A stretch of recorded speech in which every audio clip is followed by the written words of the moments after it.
Hello friends, कैसे हैं आप सब। तो आज हम अपनी टेस्ट रिवीजन क्लासेस की सीरीज में सेकंड पेपर एसएसटी में दर्शन शास्त्र पढ़ेंगे। दर्शन शास्त्र पहला चैप्टर है वेद एवं उपनिषद कालीन दर्शन मूलभूत अवधारणा। तो चलिए शुरू करते हैं। वेद एवं उपनिषद कालीन दर्शन मूलभूत अवधारणा। दर्शन शास्त्र। दर्शन दर्शन संस्कृत के दृश्य धातु से बना है, जिसका अर्थ है देखना, आत्म साक्षात करना या आत्म दर्शन करना। भारतीय दर्शन की उत्पत्ति आध्यात्मिक असंतोष एवं जीवन में से दुखों को दूर करने के लिए हुई है। फिलोसफी फिलोसफी दो शब्दों के मेल से बनी है, फिलोस एंड सोफिया। फिलोस का मतलब होता है प्रेम या अनुराग, और सोफिया यानी ज्ञान। इसका फिलो अर्थात फिलोसफी का अर्थ हुआ ज्ञान के प्रति प्रेम या अनुराग ही फिलोसफी है।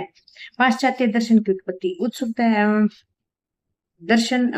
एवं जिज्ञासा को शांत करने के लिए पाश्चात्य दर्शन की उत्पत्ति हुई है। भारतीय दर्शन शास्त्र का वर्गीकरण। भारतीय दर्शन शास्त्र का वर्गीकरण। भारतीय दर्शन शास्त्र को दो भागों में बांटा जाता है, वेद और ईश्वर। वेदों को आगे दो भागों में बांटा जाता है, आस्तिक और नास्तिक, और ईश्वरवादी और अनिश्वरवादी। जो ईश्वर को मानते हैं वो ईश्वरवादी, और जो ईश्वर को नहीं मानते हैं वो अनिश्वरवादी। आस्तिक आस्तिक में सांख्य, योग, न्याय, वैशेषिक, मीमांसा, वेदांत। नास्तिक जैन, बौद्ध, चार्वाक। ईश्वरवादी योग, न्याय, वैशेषिक, वेदांत, और अनिश्वरवादी जैन, बौद्ध, चार्वाक, सांख्य, मीमांसा। इसका हम आगे ध्यान से पढ़ेंगे। आस्तिक आस्तिक ऐसे दर्शन जो वेदों की प्रामाणिकता को स्वीकार करते हैं उन्हें आस्तिक कहा जाता है, और ऐसे दर्शन जो वेदों की प्रामाणिकता को स्वीकार नहीं करते उन्हें नास्तिक कहा जाता है। ईश्वरवादी ऐसा दर्शन जो ईश्वर की सत्ता में विश्वास करता है। ईश्वरवादी ऐसा दर्शन जो ईश्वर की सत्ता में विश्वास नहीं करता है। अनिश्वरवादी। नास्तिक शिरोमणि चार्वाक दर्शन को नास्तिक शिरोमणि कहा गया है, क्योंकि चार्वाक दर्शन कर्म सिद्धांत, आत्मा, पुनर्जन्म, पूर्व जन्म, ईश्वर, वेद, इनमें से किसी पर भी विश्वास नहीं करता। नास्तिक शिरोमणि यानी कि चार्वाक दर्शन कर्म के सिद्धांत में आत्मा, पूर्व जन्म, पुनर्जन्म, ईश्वर, वेद, इनमें से किसी पर भी विश्वास नहीं करता। अब हम पढ़ेंगे भारतीय दर्शन की विशेषताएं। जो चार्वाक ऋषि के अनुसार है उनको छोड़कर अन्य भारतीय दर्शन की विशेषताएं पढ़ेंगे। कर्म सिद्धांत। भारतीय दर्शन कर्म के सिद्धांत पर बल देता है। कर्म सिद्धांत की उत्पत्ति रित की अवधारणा से हुई है, मानी जाती है। न्याय वैशेषिक दर्शन कर्म सिद्धांत को अदृश्यत, जबकि मीमांसा दर्शन को इसे अपूर्व कहते हैं। दर्शन कर्म सिद्धांत को अदृश्य, जबकि मीमांसा दर्शन इसे अपूर्व कहते हैं। कर्म सिद्धांत के अनुसार कृत प्रणाश एवं अकृताभ्युपगम नहीं होता, अर्थात जो कर्म किए हैं उनका फल कभी नष्ट नहीं होता। इसका मतलब है कृत प्रणाश, कि कर्म कभी खत्म नहीं, कर्म का जो फल है वो कभी नष्ट नहीं होता, अथवा जो भी कर्म नहीं किए फल भी प्राप्त नहीं होता, यानी कि अकृताभ्युतम। जो कर्म किया है उसका फल अवश्य मिलेगा, कभी नष्ट नहीं होगा, और जो कर्म किया ही नहीं उसका फल प्राप्त नहीं होगा। कर्म सिद्धांत के तीन प्रकार हैं, प्रारब्ध कर्म, संचित कर्म और संचयमान कर्म, क्रियामान या संचयमान। प्रारब्ध कर्म पूर्व जन्म के ऐसे कर्म जिनका फल वर्तमान में प्राप्त हो रहा है उन्हें प्रारब्ध कर्म कहते हैं। और जो पूर्व जन्म के ऐसे कर्म जिनका फल वर्तमान में मिलना प्रारंभ नहीं हुआ है, संचित कर्म, यानी अभी वो संचित है हमारे पास, अभी हमें उनका फल मिलना प्राप्त नहीं हुआ है। संचयमान या क्रियामान वर्तमान में ऐसे कर्म जिनका फल भविष्य में प्राप्त होता होगा वो संचयमान कहलाते हैं। सभी दर्शन पूर्व जन्म, पुनर्जन्म तथा आत्मा की सत्ता में विश्वास करते हैं। भारतीय दर्शन की उत्पत्ति मनुष्य के जीवन में से दुखों के निवारण हेतु हुई है, तथा सभी दर्शनों ने दुखों के कारणों को जानने का प्रयास किया है। अज्ञानता को बंधन का कारण माना गया है, जिसके कारण जीव तत्व ज्ञान नहीं हो पाता है, तथा अनित्य को नित्य, यथार्थ को यथार्थ, जड़ तत्वों को सत्य मानने लग जाता है। सभी दर्शन परम पुरुषार्थ मोक्ष को स्वीकार करते हैं। दर्शन शास्त्र। अब हम पढ़ेंगे दर्शन। दर्शन में किस पर बल दिया गया है? मोक्ष पर। जैन में कैवल्य, बौद्ध निर्वाण, सांख्य योग कैवल्य ज्ञान, न्याय वैशेषिक अपवर्ग, मीमांसा निश्रेय, वेदांत आत्म साक्षात्कार। व्यक्तिगत स्वतंत्रता को अधिक महत्व दिया गया तथा नैतिक आचरण पर अधिक बल प्रदान करते हैं। पाश्चात्य दर्शन की विशेषताएं। पाश्चात्य दर्शन की उत्पत्ति आश्चर्य, उत्सुकता एवं जिज्ञासा को शांत करने के लिए हुई है। पाश्चात्य दर्शन में सैद्धांतिक चिंतन, व्याख्या मात्र देखा जाता है, क्योंकि वहां जिज्ञासा को शांत करने के लिए ईश्वर, विश्व और आत्मा का चिंतन किया गया है। पाश्चात्य दर्शन में जीवन और जगत के प्रति दुखात्मक दृष्टिकोण की अपेक्षा की है तथा भावात्मक दृष्टिकोण को महत्व दिया गया है। इस दर्शन का स्वरूप बौद्धिक है, इसलिए वहां बुद्धि को ज्ञान प्राप्ति का साधन माना गया है। पाश्चात्य दर्शन में वैज्ञानिकता अधिक है, क्योंकि चिंतन में वैज्ञानिक पद्धतियों का उपयोग किया जाता है। पाश्चात्य दर्शन क्यों, कैसे की व्याख्या करता है।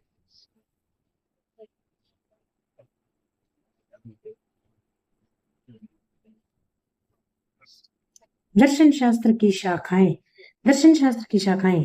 दर्शन शास्त्र की शाखाएं ज्ञान मीमांसा, तत्व मीमांसा, नीति मीमांसा। ज्ञान मीमांसा दर्शन शास्त्र की वह शाखा जिसमें ज्ञान प्राप्ति के साधन, ज्ञान की प्रमाणिकता व अप्रमाणिकता की विवेचना की जाती है, इसे प्रमाण मीमांसा भी कहते हैं। ज्ञान मीमांसा को प्रमाण मीमांसा भी कहते हैं। तत्व मीमांसा दर्शन शास्त्र की वह शाखा जिसमें ईश्वर, जगत, आत्मा आदि तत्वों की विवेचना की जाती है, तत्व मीमांसा होते हैं। मेटाफिजिक्स, मेटा का मतलब होता है परे और फिजिक्स यानी मेटाफिजिक्स, फिजिक्स यानी भौतिकता, मेटा भौतिकता यानी भौतिकता से परे, अर्थात भौतिकता से परे के तत्वों की जहां विवेचना की जाती है उसे मेटाफिजिक्स कहते हैं। नीति मीमांसा दर्शन शास्त्र की वह शाखा जिसमें नैतिकता से संबंधित शुभ अशुभ, उचित अनुचित, कर्तव्य अकर्तव्य आदि नैतिक आदर्शों की विवेचना की जाती है और मनुष्य को क्या करना चाहिए और क्या नहीं करना चाहिए आदि मापदंडों को स्पष्ट किया जाता है, वह नीति मीमांसा है। और इसे आचार मीमांसा, मूल्य मीमांसा, सौंदर्य मीमांसा आदि नामों से भी जाना जाता है। यानी कि नीति मीमांसा को आचार मीमांसा, मूल्य मीमांसा और सौंदर्य मीमांसा आदि के नामों से भी जाना जाता है। प्रमाण यानी प्रमा, यथार्थ ज्ञान, सही ज्ञान की प्राप्ति के साधन को प्रमाण कहते हैं। सही ज्ञान की प्राप्ति के साधन को प्रमाण कहते हैं। भारतीय दर्शन में कुल 6 प्रमाण माने गए हैं। प्रत्यक्ष प्रमाण, इंद्रिय अर्थ सन्निकटता से प्राप्त ज्ञान प्रत्यक्ष कहलाता है, यानी वस्तु के जो निकटता से प्राप्त हमें ज्ञान होता है, जो हमें सामने प्रत्यक्ष वस्तु दिखाई देती है, वो प्रत्यक्ष प्रमाण कहलाता है। अनुमान प्रमाण, अनु प्लस मान अर्थात पूर्व ज्ञान पर आधारित होकर होने वाला ज्ञान अनुमान कहलाता है। इसमें व्याप्ति संबंध का होना आवश्यक है और व्याप्ति संबंध हेतु और साध्य के मध्य के संबंध को कहते हैं। जैसे जहां जहां धुआं है वहां वहां आग है, पर्वत पर धुआं है इसलिए पर्वत पर आग है, कि ये हमारा पूर्व ज्ञान है कि जहां जहां धुआं होगा वहां वहां आग होगी, इसलिए जब हमें पर्वत पर धुआं उठता हुआ दिखाई देता है तो हम कहते हैं कि पर्वत पर आग है। इसे अनुमान प्रमाण कहा जाता है। शब्द प्रमाण, ऋषि मुनियों के द्वारा और महापुरुषों के द्वारा कहे गए वचन ही प्रमाण है, यह हो गया शब्द प्रमाण। उपमान प्रमाण, प्रसिद्ध वस्तु के सादृश्यता के आधार पर अप्रसिद्ध वस्तु का ज्ञान उपमान कहलाता है। जैसे गाय के सादृश्य पशु नील गाय है, जो नील गाय जो एक पशु है वह गाय के समान दिखाई देता है, इसलिए हम उसे नील गाय कहते हैं। अर्थापत्ति प्रमाण, दो अर्थों के विरोधाभास को दूर करने के लिए तीसरे अर्थ की कल्पना कर ज्ञान प्राप्त करना अर्थापत्ति कहलाता है।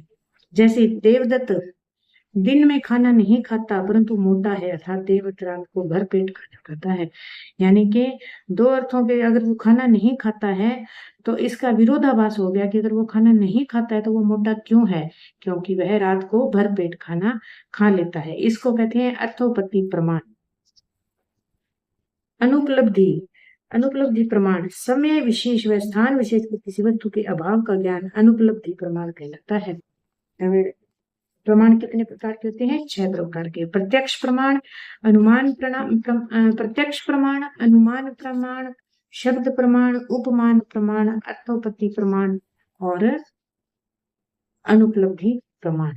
नीति शास्त्र, एथिक्स, नीति शास्त्र को क्या बोलते हैं? एथिक्स। एथिक्स शब्द यूनानी भाषा के एथिका से बना है, जिसका अर्थ है रीति रिवाज या आदत। इसे मोरल फिलोसफी भी कहते हैं।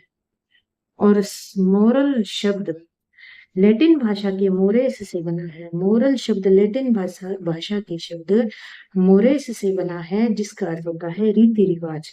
इस प्रकार शाब्दिक दृष्टि से नीति शास्त्र मनुष्य की आदतों अथवा रीति रिवाजों का विज्ञान है। नीति शास्त्र का अर्थ है, नीति शास्त्र वह आदर्श मूलक विज्ञान है जो सामाजिक जीवन व्यक्ति करने वाले सामान्य मनुष्य के आचरण और ऐच्छिक कर्मों का मूल्यांकन करता है और ऐच्छिक कर्मों की उचित अनुचित शुभ अशुभ आदि का निष्पक्ष और व्यवस्थित रूप से व्याख्या करने के मापदंडों को प्रस्तुत करता है। नीति शास्त्र एक आदर्श मूलक विज्ञान है, न कि प्राकृतिक विज्ञान, क्योंकि प्राकृतिक विज्ञान केवल तथ्यात्मक वर्णन करते हैं तथा वस्तुओं का वस्तुनिष्ठ यानी कि जैसी वो है उसका उसी रूप में व्याख्या करती है, जबकि नीति शास्त्र व्यक्ति के कर्म, चरित्र, उचित अनुचित आदि का मूल्यांकन करती है और इसका संबंध चाहिए से होता है। इसलिए नीति शास्त्र आदर्श मूलक ज्ञान है। भी यह होना चाहिए, हमें सत्य बोलना चाहिए, हमें दूसरों की सहायता करनी चाहिए, ये नीति है। इसमें व्यक्ति के कर्म, चरित्र, उचित अनुचित आदि का मूल्यांकन किया जाता है। इसीलिए इसमें संबंध आता है चाहिए कि उचित कर्म करना चाहिए, अनुचित कर्म नहीं करना चाहिए। हमें चरित्र अच्छा करना चाहिए, हमें सत्कर्म करने चाहिए, हमें गलत कर्म नहीं करना चाहिए। मनुष्य के कर्म 2 प्रकार के होते हैं, ऐच्छिक कर्म और अनैच्छिक कर्म। अनैच्छिक कर्म वो होते हैं जो जिनका मनुष्य सोच समझ कर नहीं करता है, यानी मनुष्य का उस पर नियंत्रण नहीं होता है। ऐच्छिक कर्म होता है जो मनुष्य सोच समझ कर करता है, जो मनुष्य के द्वारा सोच समझ कर किया जाता है, मनुष्य के पास स्वतंत्रता होती है ऐच्छिक कर्म को करने की। ऐच्छिक कर्म 2 तरह के होते हैं, उचित और अनुचित। उचित कर्म कर्तव्य, अभ्यास, आदत और इस प्रकार मनुष्य का कर्तव्य होता है, वो अभ्यास करता है, उसकी आदत बन जाती है, इस तरह से उसका आचरण सही हो जाता है और उसका चरित्र निर्माण होता है, उसमें सद्गुण आते हैं। ऐच्छिक कर्म ऐसे कर्म जो मनुष्य के द्वारा सोच समझकर किसी उद्देश्य की पूर्ति हेतु किए जाते हैं और इन कर्मों को करने के लिए मनुष्य के पास संकल्प की स्वतंत्रता होती है। ऐच्छिक कर्मों को ही मनुष्य का आचरण कहा जाता है। अगर वह उचित कर्म करता है तो उसका आचरण अच्छा माना जाता है, अगर वह अनुचित कर्म करता है तो उसका आचरण बुरा माना जाता है। अनिच्छिक कर्म ऐसे कर्म जिन्हें मनुष्य सोच समझ कर नहीं करता है, जो मनुष्य के नियंत्रण में नहीं होता है तथा स्वतः ही होते हैं। इन्हें करने से संकल्प की स्वतंत्रता नहीं होती, जैसे पाचन क्रिया, हृदय गति एक अनिच्छिक कर्म है, पाचन क्रिया भी एक अनिच्छिक कर्म है। इन पर मनुष्य का नियंत्रण नहीं होता है।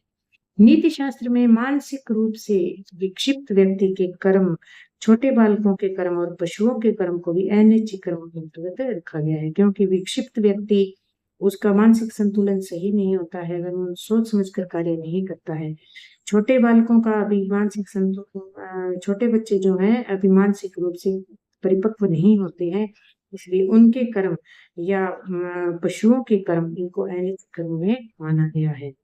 उचित कर्म ऐसे ऐच्छिक कर्म जो नैतिक नियमों के अनुरूप होते हैं, उन्हें उचित कर्म होते हैं। अनुचित कर्म ऐसे ऐच्छिक कर्म जो नैतिक नियमों के अनुरूप नहीं होते हैं। कर्तव्य ये नैतिक उत्तरदायित्व से संबंधित है, जो व्यक्ति की पद व स्थिति के अनुरूप कर्मों का निर्धारण करते हैं, जो किसी भी व्यक्ति के कर्मों को नैतिक दृष्टि से उचित निर्धारित कर सके। आदत ऐसे कर्म को करने के लिए मनुष्य को सोचने समझने ध्यान केंद्रित करने की आवश्यकता नहीं होती, इन्हें अभ्यास जन्य कर्म कहते हैं, क्योंकि ये हमारी आदत में शामिल हो जाते हैं और मनुष्य बिना सोचे समझे वह अपनी जो आदत है उसको बार बार दोहराता है, इसे अभ्यास जन्य कर्म कहते हैं। चरित्र निर्माण, सद्गुण, चरित्र निर्माण, आचरण, उचित कर्मों का अभ्यास करने से मनुष्य में जो आंतरिक स्थायी प्रवृत्ति और विशेष प्रकार के नैतिक गुण विकसित होते हैं उन्हें सद्गुण कहते हैं। उचित कर्मों का अभ्यास करने से आंतरिक स्थायी प्रवृत्ति और विशेष प्रकार के नैतिक गुण विकसित होने सद्गुण कहते हैं, और चरित्र की उत्कृष्टता और आत्मा के लिए नैतिक विकास को बताते हैं। अब हम नीति शास्त्र की विधाएं या विभाजन पढ़ेंगे। नीति शास्त्र की विधाएं या विभाजन, नीति शास्त्र को 3 भागों में बांटा गया है: आदर्श मूलक, अधिनीति शास्त्र और व्यवहारिक नीति शास्त्र। आदर्श मूलक या मानकीय नीति शास्त्र, अधिनीति शास्त्र, व्यवहारिक नीति शास्त्र। आदर्श मूलक मान की नीति शास्त्र में नैतिक सिद्धांतों की स्थापना होती है। परिमाण सापेक्ष, परिणाम सापेक्ष, परिणाम निरपेक्ष और गुण नीति शास्त्र। परिणाम सापेक्ष में स्वार्थवाद, सुखवाद, योगितावाद, आत्मपूर्णतावाद, हेगल, ग्रीक और ब्रेडले के अनुसार, ये हम आगे पढ़ेंगे। साध्य की बात, परिणाम की, परिणाम निरपेक्ष, कांट, गीता, साधन की बात, ये हम पढ़ेंगे। गुण नीति में, गुण नीति शास्त्र के हैं सुकरात और प्लेटो और अरस्तु। अधिनीति शास्त्र, इनका अलग अलग विभाजन किया गया है। तो नैतिक शब्दों की व्याख्या, विश्लेषण, रिक्त, ऋण, शुभ, सद्गुण। व्यवहारिक नीति शास्त्र वर्तमान की घटनाओं से संबंधित होता है। सैन्य नीति शास्त्र प्रशासनिक, चिकित्सा, प्रशासकीय, आर्थिक, साइबर, मीडिया आदि।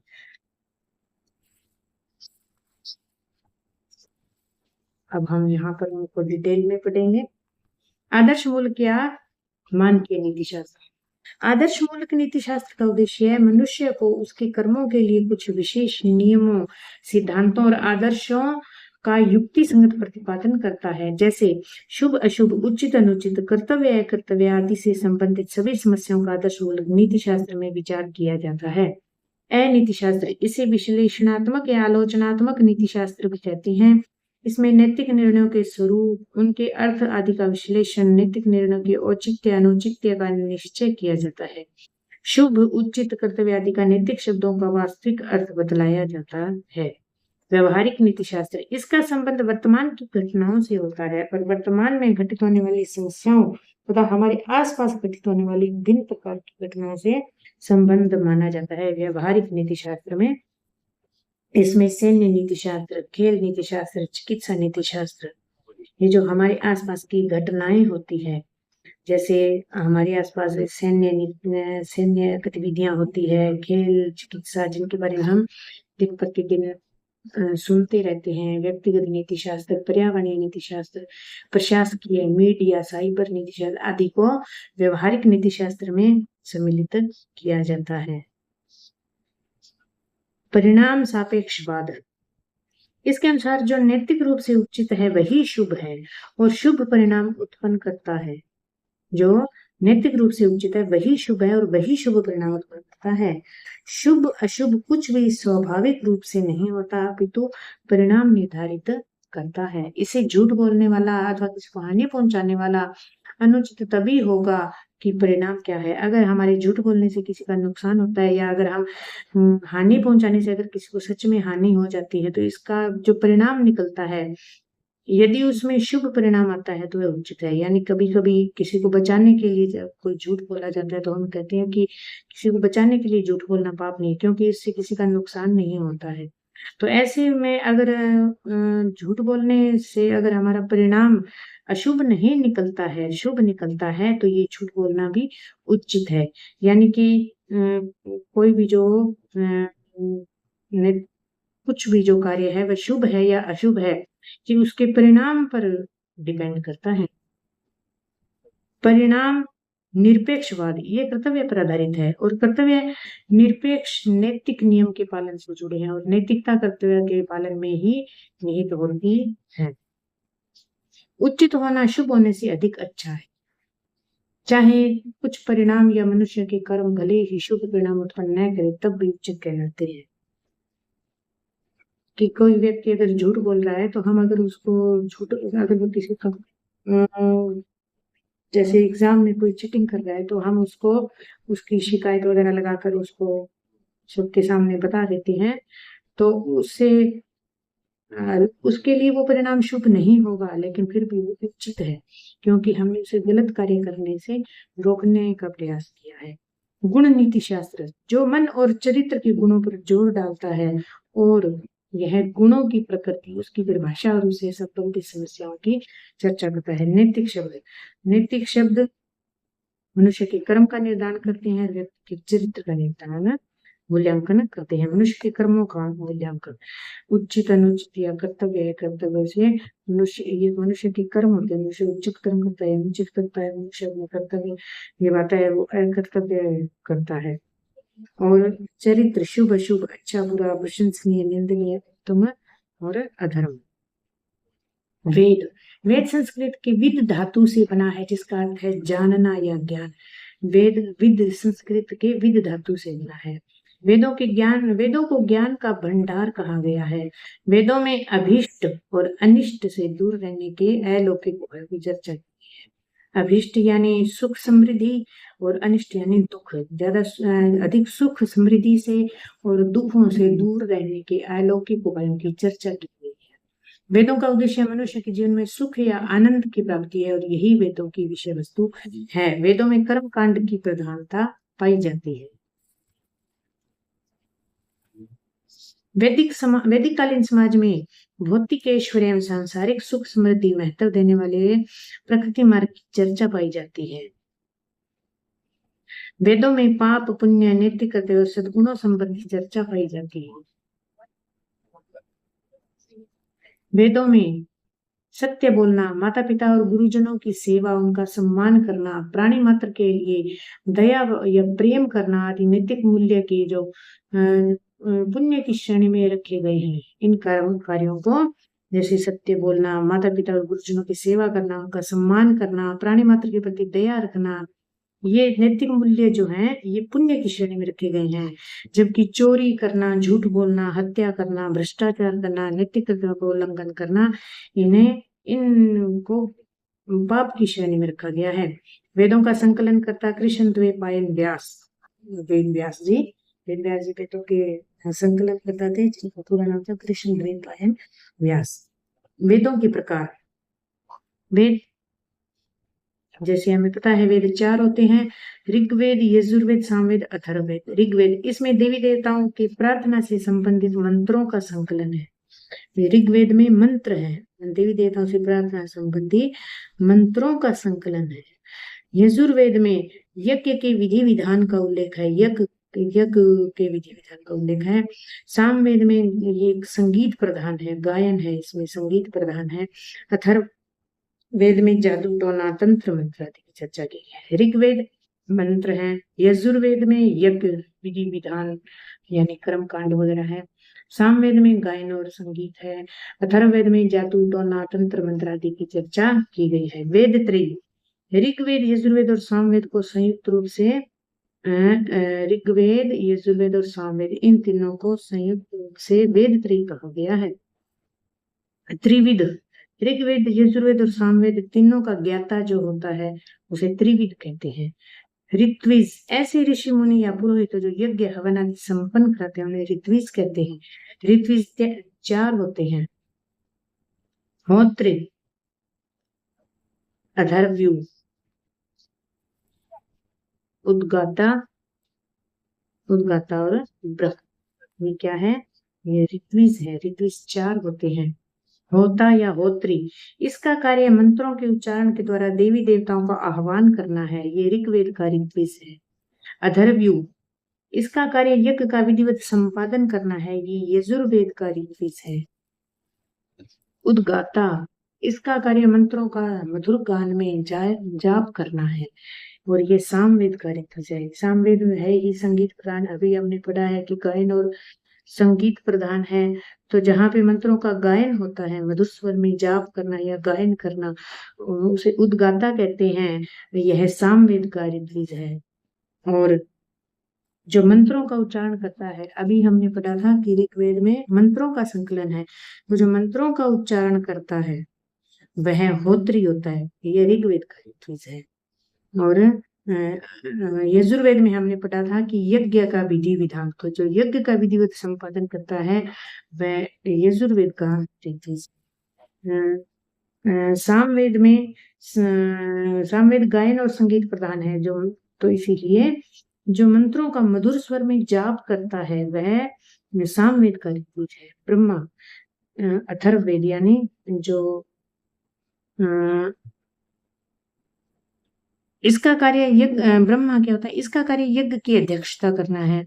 ये यज्ञ का विधिवत निरीक्षण करता है ताकि किसी भी प्रकार की कोई गलती न हो। ये तीनों वेदों का ज्ञाता होता है। इसमें अथर्ववेद का वर्णन नहीं आया है, इसमें सिर्फ तीनों वेदों का आया है। पहला वेद ऋग्वेद, यजुर्वेद और सामवेद। जो मंत्रों के द्वारा देवी देवताओं का आह्वान करता है ऋग्वेद का ऋत्विज है। जो यज्ञ का विधिवत संपादन करता है यजुर्वेद का ऋत्विज है। जो मधुर स्वर में मंत्रों का जाप करता है वह सामवेद का ऋत्विज है। और इन तीनों का जो विधिवत निरीक्षण करता है, इन तीनों यज्ञों की जो अध्यक्षता करता है ताकि किसी प्रकार की कोई गलती ना हो, यह तीनों वेदों का ज्ञाता होता है। अपौरुषेय, वेदों को ही अपौरुषेय कहा गया है क्योंकि वेद नित्य शाश्वत और अनादि है। नित्य शाश्वत और अनादि है। न्याय दर्शन के अनुसार वेद अपौरुषेय है क्योंकि वेद मानव रचित न होकर ईश्वर रचित है, इसलिए अपौरुषेय है। ये पुरुष का कार्य नहीं है, ये मनुष्य नहीं है, अपौरुषेय है। मीमांसा दर्शन के अनुसार वेद अपौरुषेय है क्योंकि वेद न तो मानव रचित है और न ही ईश्वर रचित है।